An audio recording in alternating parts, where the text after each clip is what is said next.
শবে বরাতের রাতে কি মৃত মানুষের রূহ তাদের আত্মীয় স্বজনদের কাছে ফিরে আসে? এই রাতে কবরের ভেতরে আসলে কি ঘটে? আজকের এই ভিডিওতে আমরা এসব বিষয় নিয়ে গুরুত্বপূর্ণ ও তথ্য সমৃদ্ধ আলোচনা করব ইনশাআল্লাহ। তাই ভিডিওটি শুরু থেকে শেষ পর্যন্ত দেখার অনুরোধ রইল। লাইলাতুল বরাত বা শবে বরাত, এই রাতকে কেন্দ্র করে অনেক মুসলিম ভাই ও বোনের মাঝে কিছু ভুল ধারণা প্রচলিত আছে। যেমন, অনেকে মনে করেন সেদিন মৃত ব্যক্তিদের আত্মা পৃথিবীতে ফিরে এসে তাদের জীবিত আত্মীয়দের সঙ্গে দেখা করে, তাদের সাথে ইবাদত বা নেক আমলে অংশ নেয়। আবার কেউ কেউ বিশ্বাস করেন মৃতদের আত্মা জীবিতদের খোঁজ খবর নিতে আসে। কিন্তু প্রথমে স্পষ্ট করে বলা দরকার, মৃত ব্যক্তিরা কখনোই আত্মীয় স্বজনদের কাছে ফিরে আসতে পারে না। কারণ আল্লাহ তাআলা মৃত ব্যক্তিদের এমন কোনো ক্ষমতা দেননি। কোরআন ও হাদিসের কোথাও এ বিষয়ে প্রমাণ পাওয়া যায় না। এমনকি নবী রাসূলদেরকেও এমন ক্ষমতা প্রদান করা হয়নি যে তাদের রূহ পৃথিবীতে ফিরে আসবে। বরং আল্লাহ তাআলা নিজ ব্যবস্থায় তাদের নিকট উম্মতের আমল পৌঁছে দেন।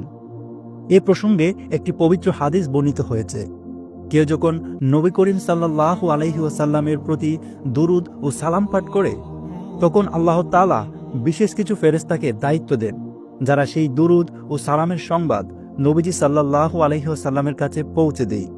বলা হয়, অমুক ব্যক্তি অমুক স্থান থেকে আপনার প্রতি দুরুদ ও সালাম পাঠ করেছে। আবার যখন কেউ সরাসরি নবীজি সাল্লাল্লাহু আলাইহি ওয়াসাল্লামের রওজার সামনে এসে সালাম দেয়, তখন আল্লাহ তাআলা তার রূহ ফিরিয়ে দেন, যাতে তিনি সেই সালামের উত্তর দিতে পারেন। সুনানে আবু দাউদ কবর জিয়ারত অধ্যায়, হাদিস নং 2041। হযরত আবু দারদা রাদিয়াল্লাহু তাআলা আনহু থেকে বর্ণিত আছে, রাসূলুল্লাহ সাল্লাল্লাহু আলাইহি ওয়াসাল্লাম বলেছেন, তোমরা জুমার দিনে বেশি বেশি দুরূদ পাঠ করো, নিশ্চয়ই ফেরেশতারা এর উপর সাক্ষী থাকে। আর যখন কেউ আমার উপর দুরূদ পাঠ করে তা আমার নিকট পেশ করা হয়। তখন হযরত আবু দারদা রাদিয়াল্লাহু তাআলা আনহু জিজ্ঞাসা করলেন, আপনার ইন্তেকালের পরেও কি তা পেশ করা হবে? উত্তরে নবীজি সাল্লাল্লাহু আলাইহি ওয়াসাল্লাম বললেন, হ্যাঁ, কারণ আল্লাহ তাআলা জমিনের জন্য নবীদের দেহ বক্ষণ করা হারাম করে দিয়েছেন। বাইহাকি হাদিস নং 469, আল মুজামুল আওসাদ হাদিস নং 4780। এই হাদিসগুলো থেকে স্পষ্টভাবে বোঝা যায়, দুনিয়ায় কোনো মানুষের রূহ বা আত্মা ফিরে আসতে পারে না।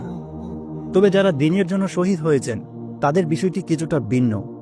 তারা আল্লাহর পক্ষ থেকে জীবিতদের মতো রিজিক লাভ করেন, যদিও তা আমাদের মতো নয়।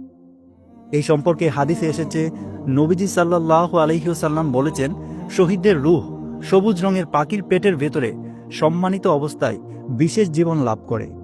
তাদের জন্য আরশের নিচে প্রদীপসমূহ ঝুলিয়ে রাখা হয় এবং তারা জান্নাতের যেখানে ইচ্ছা বিচরণ করতে পারে। সহিহ মুসলিম হাদিস নং 1887। এমনকি শহীদদের রূহও দুনিয়ায় ফিরে আসে, এই বিষয়ে কোনো নির্ভরযোগ্য প্রমাণ পাওয়া যায় না।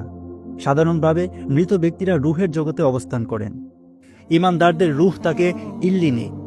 এ সম্পর্কে মুফাসসির সাহাবী হযরত আব্দুল্লাহ ইবনে আব্বাস রাদিয়াল্লাহু তাআলা আনহু বলেছেন, ইল্লিন বলতে জান্নাত অথবা সপ্তম আকাশে আরশের নিচে অবস্থিত এক বিশেষ স্থানকে বোঝানো হয়।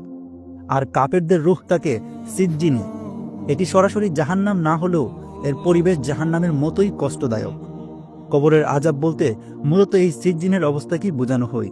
এই দুই জগতের প্রকৃত অবস্থা সম্পর্কে আল্লাহ তাআলাই সর্বাধিক অবগত। তবে মৃত ব্যক্তিদের জন্য যখনই কেউ মাগফিরাতের দোয়া করে, তার সঙ্গে সঙ্গে তাদের রূহের কাছে পৌঁছে দেয়া হয়। নফল নেক আমলের সওয়াবও মৃতদের কাছে পৌঁছায়। বিশেষ করে দান সদকা, সদকায়ে জারিয়া, দ্বীনের প্রচারের জন্য কাজ করা এবং সন্তানের নেক দোয়া মৃত্যুর পরও অব্যাহত থাকে। মৃত ব্যক্তির রূহে সেই সওয়াব পৌঁছাতে থাকে। এছাড়াও কেউ যদি মৃত ব্যক্তির কবর জিয়ারত করে এবং তাকে সালাম ও দোয়া জানায়, তখন আল্লাহ তাআলা সেই মৃত ব্যক্তির রূহকে কবরের সাথে সম্পর্কিত করেন, যাতে সেই সালামের জবাব দিতে পারে। যদি জিয়ারতকারী পরিচিত কেউ হয়, তবে সে তাকে চিনতেও পারে। অনেকেই মনে করেন শবে বরাত, জুমার রাত বা বিশেষ কোনো রাতে মৃত ব্যক্তিদের রূহ জীবিত আত্মীয় স্বজনদের সাথে দেখা করতে আসে, কিন্তু এই ধারণার কোনো ভিত্তি কুরআন বা সহিহ হাদিসে পাওয়া যায় না। জুমার রাত সম্পর্কে যে কথাগুলো বলা হয়, তার মূল তাৎপর্য হল, প্রতি বৃহস্পতিবার রাত অর্থাৎ জুমার আগের রাতে কবরবাসীরা জিয়ারতকারীদের অপেক্ষায় থাকে। কেউ যদি কবর জিয়ারত করে অথবা গড়ে বসে তাদের জন্য সওয়াব পৌঁছায় তাহলে কবরবাসীরা আনন্দিত হয়।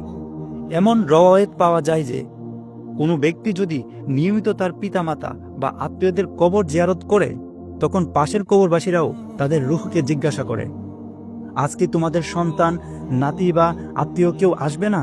সে যদি আসে তাহলে তার দোয়ার বরকতে আমরাও কবরের মধ্যে শান্তি লাভ করতাম। এভাবে জুমার রাত ও দিন সহ যে কোনো সময় কেউ কবর জিয়ারত করে, দোয়া দুরূদ পাঠ করে এবং সব ইমানদার নারী পুরুষের জন্য দোয়া করে, তখন কবরবাসীদের মধ্যে আনন্দের সারা সৃষ্টি হয়। এক হাদিসে বর্ণিত হয়েছে, মৃত ব্যক্তিরা দোয়ার অপেক্ষায় থাকে ঠিক সেই ব্যক্তির মতো যে সমুদ্রে ডুবে যাওয়ার সময় কোনো অবলম্বন খুঁজে।